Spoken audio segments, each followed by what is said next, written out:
Assalamualaikum warahmatullahi wabarakatuh. Suatu hari Fudail memangku anak yang berumur 4 tahun. Tanpa disengaja bibir Fudail menyentuh pipi anak itu, sebagaimana yang sering dilakukan seorang ayah kepada anaknya. "Apakah ayah cinta kepadaku?" si anak bertanya kepada Fudail. "Ya," jawab Fudail. "Apakah ayah cinta kepada Allah?" "Ya." "Beberapa banyak hati yang ayah miliki?" "Satu," jawab Fudail. "Dapatkah ayah mencintai dua hal dengan satu hati?" Si anak meneruskan pertanyaannya. Fudail segera sadar bahwa yang berkata-kata itu bukanlah anaknya sendiri. Sesungguhnya kata-kata itu adalah sebuah petunjuk ilahi. Karena takut dimurkai Allah, Fudail memukul-mukul kepalanya sendiri dan memohon ampunan kepadanya. Ia renggut kasih sayangnya kepada si anak, kemudian dicurahkannya kepada Allah semata-mata. Pada suatu hari, Fudail sedang berada di padang Arafah. Semua jemaah yang berada di sana menangis, meratap, memasrahkan diri dan memohon ampun dengan segala kerendahan hati. "Maha besar Allah," seru Fudail. "Jika manusia sebanyak ini secara serentak menghadap kepada seorang dan mereka semua meminta sekeping uang perak kepadanya, apakah yang akan dilakukannya? Apakah orang itu akan mengecewakan manusia-manusia yang banyak ini?" "Tidak," orang ramai menjawab. Jadi, Fudail melanjutkan, "Sudah tentu, bagi Allah yang Maha Besar untuk mengampuni kita semua adalah lebih mudah daripada bagi orang tadi untuk memberikan sekeping uang perak. Dia adalah yang Maha Kaya di antara yang kaya, dan karena itu sangat besar harapan kita bahwa Dia akan mengampuni kita semua." Suatu hari putra Fudail menderita susah buang air kecil. Fudail berlutut di dekat anaknya dan mengangkat kedua tangannya sambil berdoa. "Ya Allah, demi cintaku kepadamu, sembuhkanlah ia dari penyakit ini." Belum sempat Fudail bangkit dari duduknya, si anak telah segar bugar kembali.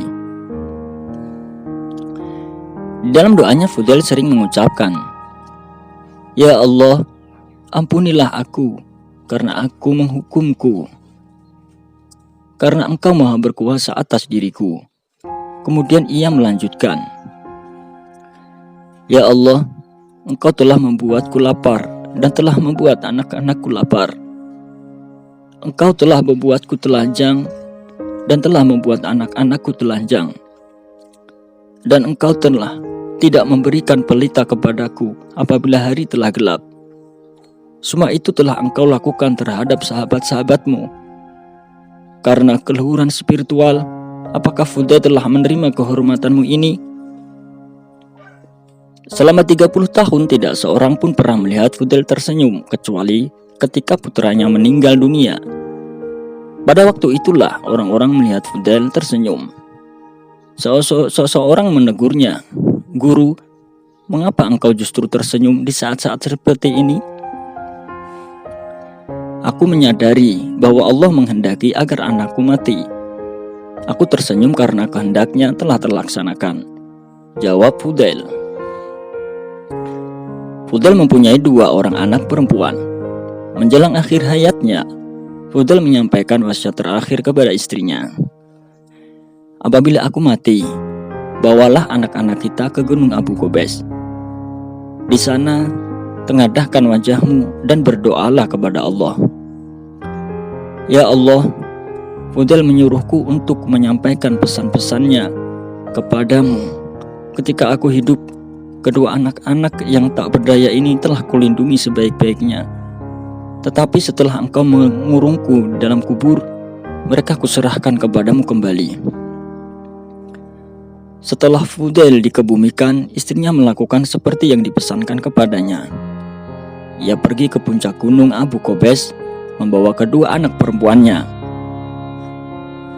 Kemudian ia berdoa kepada Allah sambil menangis dan meratap. Kebetulan, pada saat itu pangeran dari negeri Yaman beserta kedua putranya melalui tempat itu. Menyaksikan mereka yang sedang menangis dan meratap itu, sang pangeran bertanya, "Apakah kemalangan yang telah menimpa diri kalian?" Istri Fudail menerangkan keadaan mereka. Kemudian si pangeran berkata, "Jika kedua putrimu ku ambil untuk kedua putraku ini, dan untuk masing-masing di antara mereka ku berikan 10.000 dinar sebagai mas kawinnya, apakah engkau merasa cukup puas?" "Ya," jawab si ibu. Segeralah sang pangeran mempersiapkan tandu-tandu, permadani-permadani, dan brokat-brokat. Kemudian membawa si ibu beserta kedua putrinya ke negeri Yaman.